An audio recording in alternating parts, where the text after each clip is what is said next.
When was the last time you watched somebody keep winning, keep stacking, keep breaking things that were never supposed to be broken, and you had to stop what you were doing just to process what you were seeing? That feeling is rare. Most people go years without ever feeling it. But if you have been paying attention to what Bad Bunny has been doing, that feeling is something you know personally. Because what this man has pulled off is not just impressive. It is the kind of thing that rewrites the rules while the game is still being played. And the wildest part is that he keeps doing it like it costs him nothing. Like breaking records is just something he does before lunch. Like the people whose ceilings he keeps shattering should have seen it coming all along. This is the story of a kid from Vega Baja, Puerto Rico, a small town. A place where dreams are real and heavy and do not come with any guarantees. A place where a young man named Benito Antonio Martinez Ocasio used to wake up, put on his uniform, and go bag groceries at a supermarket, while the rest of the world had no idea he existed. Think about that image for a second. The man who would one day become the most streamed artist on the entire planet was standing at a checkout counter while a fire burned inside him that nobody around him could even see yet. He was recording music in his spare time, uploading tracks built from nothing, and the hunger in that music was so real that eventually the world had no choice but to stop and pay attention. People think he blew up overnight. That is not how it happened. It was not one moment that made him. It was 100 small moments stacking on top of each other until the weight of them became impossible to ignore. Every time the industry suggested he soften his sound, he went harder. Every time a market told him to sing in English, he doubled down on Spanish.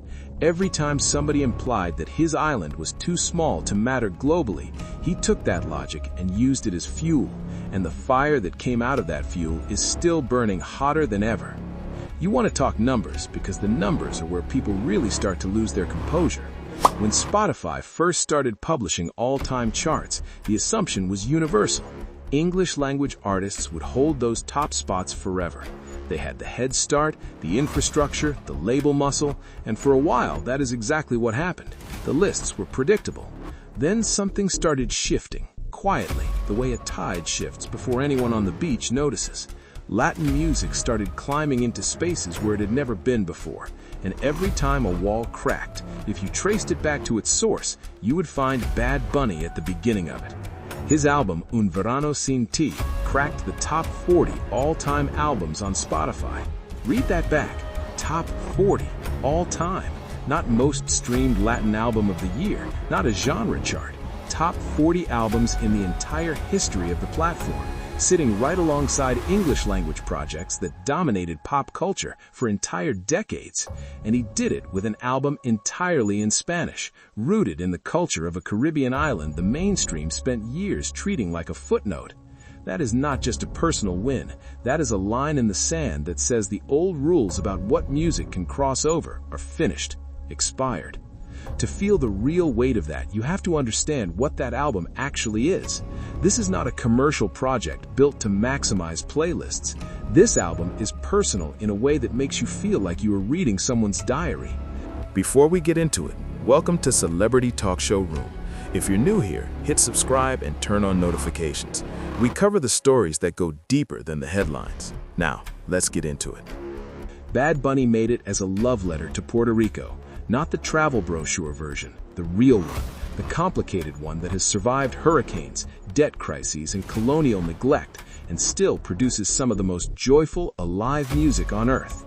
He pulled sounds from deep in the island's history, from bomba and plena, traditions that existed long before reggaeton had a name, and blended them with his modern instincts.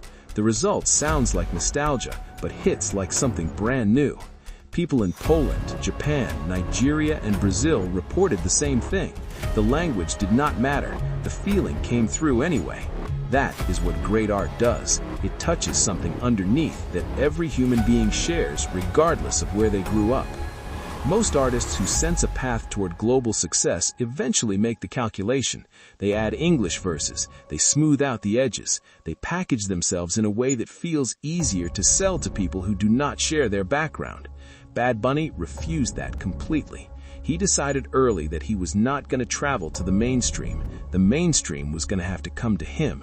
And not only did it come, it arrived humbled. because by the time it got there, he had already built something so large and undeniable on his own that he didn't need anything it had to offer. He was already the destination. The records that followed are almost dizzying. Best-selling Latin artist in the history of recorded music, most streamed artist globally on Spotify, 3 years running at his peak, not in a Latin category, globally, meaning more people were pressing play on his music than any artist in any genre on the planet. Sold-out stadiums across continents where people who don't speak Spanish are singing every word back to him with their whole chest. A cultural footprint stretching into fashion, sports, film, and the vocabulary of what it means to be proud of where you come from without needing anyone's permission. The streaming dominance of reggaeton did not come from nowhere. It came from decades of labor by artists and communities who kept the music alive when nobody in power wanted to acknowledge it. Those people built something real when mainstream radio treated songs in Spanish like they were worth less. Those people laid a foundation in hostile conditions without recognition or resources. Bad Bunny stands at the top of that structure now, but he carries every one of them with him. He is not just a star, he is a culmination.